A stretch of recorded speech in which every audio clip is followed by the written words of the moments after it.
여러분 안녕하십니까? 뉴스투데이 제주입니다. 제주 MBC가 연속 보도한 제주대학교 갑질 교수 논란에 대한 학교 측 조사가 마무리됐습니다. 학생들이 제기한 의혹 대부분이 사실로 확인된 것으로 알려지면서 학교 측은 징계 절차에 돌입할 예정입니다. 보도에 김찬년 기자입니다. 수업 시간에 발표를 하는 학생을 앞에 두고 버젓이 도시락을 먹는 교수. 외모를 비하하는 발언도 서슴지 않습니다. 저게 성형 전이냐? 지금 성형후? 학생들이 폭로한 해당 교수의 이른바 갑질 행위는 모두 10여 가지. 폭언과 성희롱 발언, 학생 공모전 수상 실적에 자녀 이름 끼워 넣기, 집안일 등의 학생들을 동원하는 행위 등입니다. 학생들의 폭로가 잇따른 지난 6월, 제주대학교 인권센터와 산학연구본부, 교무처는 뒤늦게 조사에 착수했고 2달여간의 조사 끝에 제기된 의혹 대부분이 사실로 확인된 것으로 알려졌습니다. 하지만 학교 측은 조사가 마무리됐다며 공식 발표하면서도 내용에 대해서는 일절 함구에 제 식구 감싸기라는 비판이 일고 있습니다.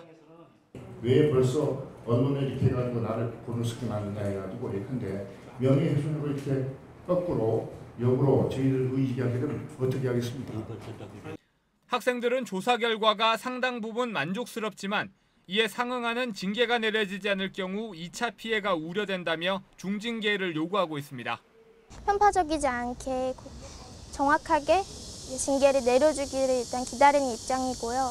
징계가 제대로 나오지 않을 경우 저희는 다시 문제 제기를 하고 단체 행동을 하면서 움직일 것 같습니다. 해당 교수는 조사 결과를 인정할 수 없다며 이의 제기를 준비 중인 상황.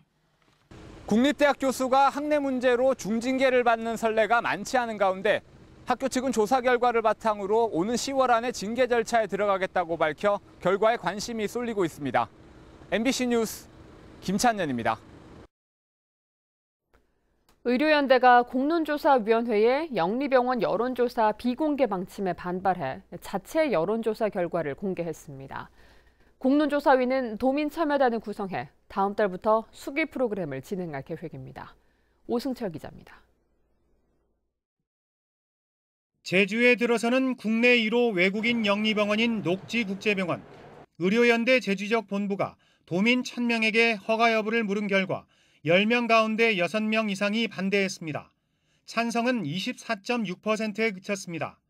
반대 이유로는 치료보다 이윤 추구에 집중하고 의료의 공공성이 약화될 것이란 우려가 대부분을 차지했습니다.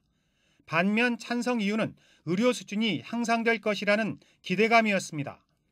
영리병원의 다른 대안을 묻는 질문에는 국공립병원 유치가 59.5%, 비영리법인 전환이 22%였습니다. 도민들의 여론이 구체적으로 여론조사를 통해서 반영된 것이 알려졌기 때문에 이런 것들이 실제로 공론조사 과정에서도 충분하게 좀 반영될 필요가 있고.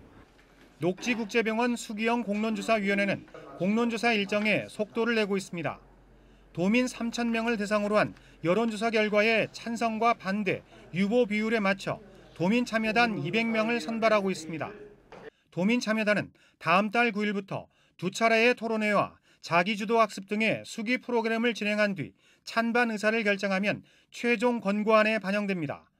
사실상 개설 허가 여부는 도민 참여단 결정에 달려 있는데 최종 권고안은 다음 달 초쯤 나올 것으로 예상됩니다. 마무리되는 시점이 9월 말 또는 늦으면 10월 초 이렇게 되면 최종적으로 전부 절차가 마무리되고 결과도 공표될 것이라고. 시민단체들이 공론조사위원회의 여론조사 결과 비공개 방침에 반발하며 공정성 문제를 제기하고 있는 가운데 당장 녹지병원의 운명을 결정할 도민참여단 구성에 관심이 쏠리고 있습니다. MBC 뉴스 오승철입니다. 제주 해안에서 맹독성 해파리로 분류되는 작은 상자 해파리가 발견됐습니다. 몸집은 작지만 강력한 독을 가지고 있어서 물놀이객들의 각별한 주의가 필요합니다. 김항섭 기자의 보도입니다. 성인 손가락 크기의 해파리가 물속에서 꿈틀거립니다. 투명하고 네모난 몸통에 촉수는 4개로 물속에서 빠른 속도로 이동합니다. 아열대 지역에 물이 지어 서식하는 작은 상자 해파리로 제주 인근 해상에 자주 출현하는 해파리들보다 크기가 작고 몸통이 투명해 육안으로 발견하기가 쉽지 않습니다. 문어 잡으러 들어갔다가 해파리를 봤는데 처음 본 해파리라 너무 무서워서 나왔습니다. 작은 상자 해파리가 제주 인근 해상에서 발견된 것은 6년 만에 처음입니다. 전문가들은 중국 동중국해에서 서식하던 해파리 무리가 지난주 태풍 쏠릭이 제주에 상륙하면서 함께 이동한 것으로 추정하고 있습니다. 문제는 작은 상자 해파리가 강력한 독을 가지고 있다는 겁니다. 해파리에 쏘이면 화끈거리는 증상과 함께 시간이 지나면 피부 괴사까지 진행될 수 있습니다. 크기가 작은 거기 때문에 식별이 안 되고 해서 육안으로 안 보이기 때문에 혹시나 물속에서 따끔거리면 그 해파리 키트를 가지고 소독을 하시는 게 제일 좋습니다. 올 들어 도내 해수욕장에서 발생한 해파리 쏘임 사고는 모두 870여 건. 해수욕장 개장이 오는 주말까지 이어지면서 물놀이 객들의 주의가 요구됩니다. MBC 뉴스 김항섭입니다.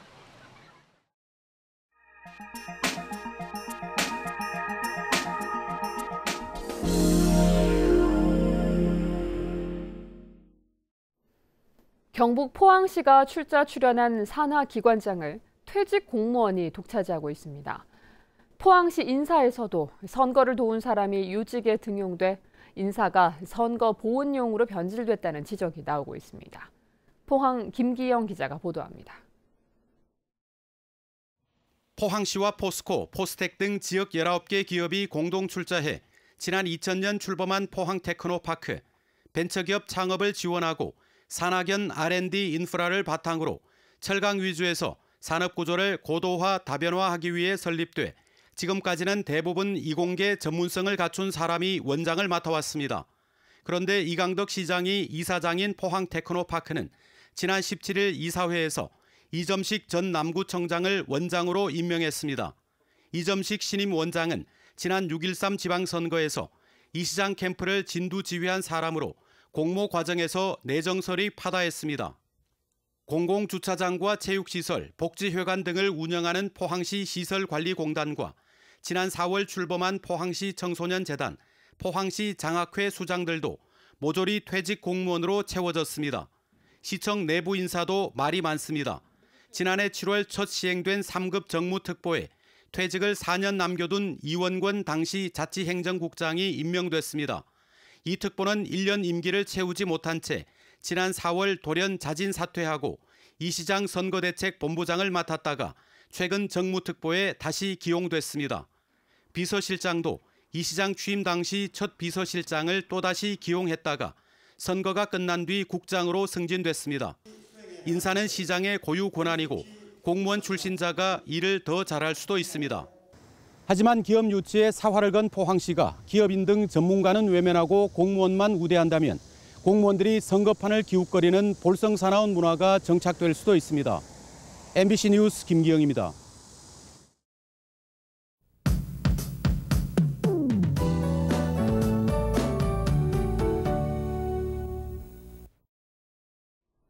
네, 오늘은 북태평양 고기압의 가장자리에 들어 막다가 낮부터는 구름이 많아지겠습니다. 밤부터는 지형적인 영향으로 산지와 남동부 지역에는 비가 내리겠는데요. 비는 내일 오전까지 이어지겠습니다. 북부와 동부 지역은 오늘 폭염주의보가 발효됐습니다. 무더운 날씨가 이어지겠고요. 오늘 아침 기온은 26도로 열대야가 나타났고요. 낮 기온은 32도까지 올라 오늘도 무덥겠습니다. 다음은 자세한 지역별 날씨입니다. 북부 지역 맑은 하늘 드러나고 있고요. 낮 기온 제주가 32도까지 올라 무더울 것으로 예상됩니다. 서부 지역 현재 기온 26도 보이고 있습니다. 남부 지역의 낮 기온은 29도 내외로 다른 지역보다 2도에서 3도가량 낮겠습니다. 동부 지역 폭염주의보가 발효됐고요. 구자의 낮 기온은 32도까지 오르겠습니다. 외출하실 땐 통풍이 잘 되는 시원한 옷차림 하시는 게 좋겠습니다. 산지에는 밤부터 비가 내리겠고요. 내일 아침까지 예상되는 강수량은 10에서 50mm 정도입니다.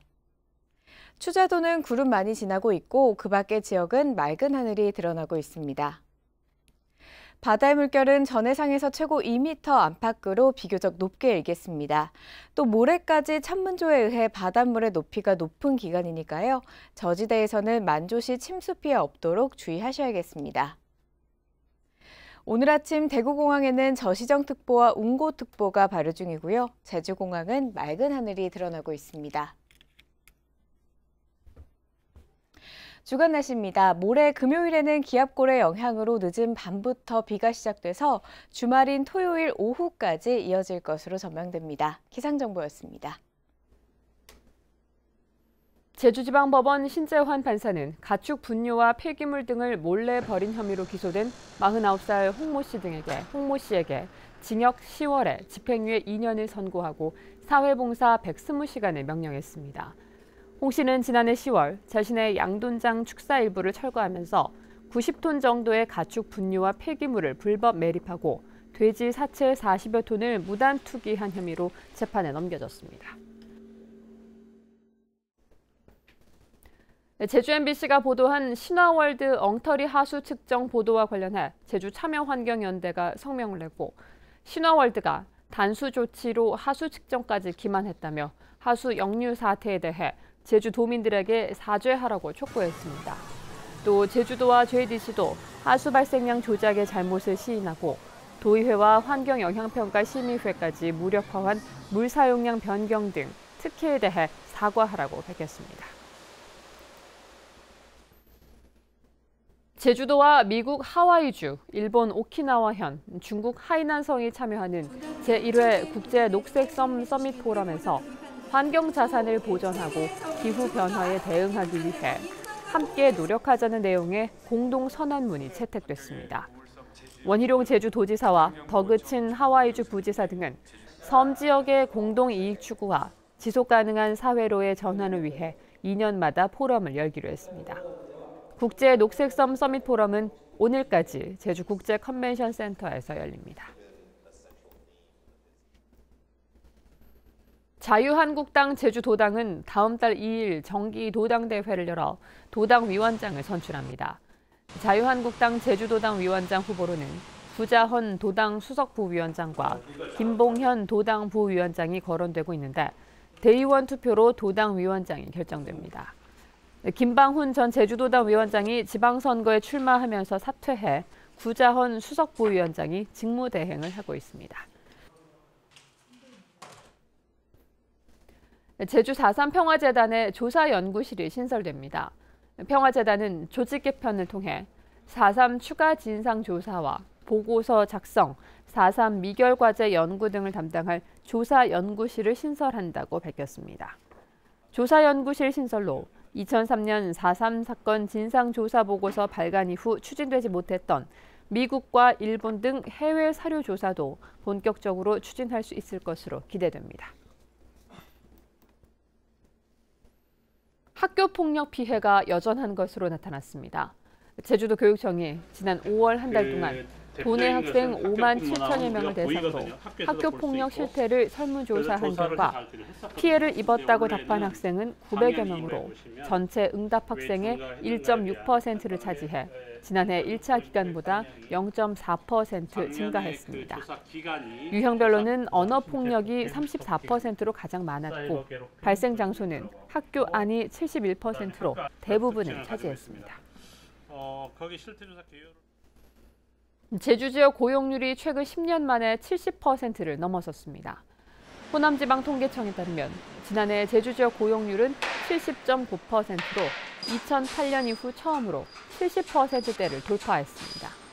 특히 만 15살부터 64살 사이 고용률은 76%로 전국 평균 66.6%보다 10%포인트 가까이 높았고 40대 고용률은 80%로 전국에서 가장 높았습니다.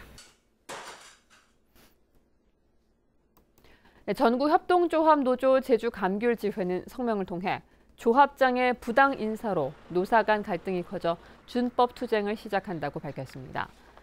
이들은 현 조합장 취임 이후 4년간 23차례나 부당 인사가 있었다고 주장하고 쟁의행위 찬반 투표 결과 투표자 164명 가운데 79%가 찬성해 준법 투쟁을 시작으로 파업 등의 쟁의 행위를 벌여나갈 예정입니다. 제주도 농업기술원은 병에 강한 나팔 백합 품종인 조지아 국은 20만 구를 농가에 공급했습니다. 농업기술원은 병이나 바이러스에 감염되는 문제를 해결하기 위해 무균 상태에서 생장점을 채취한 뒤 조직 배양을 통해 매년 20만 구씩 생산하고 있습니다. 조지아는 제주에서 선발된 품종으로 서귀포시 월평동에서 주로 재배되고 있으며 대부분 일본으로 수출되고 있습니다.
뉴스투데이 제주였습니다. 여러분 고맙습니다.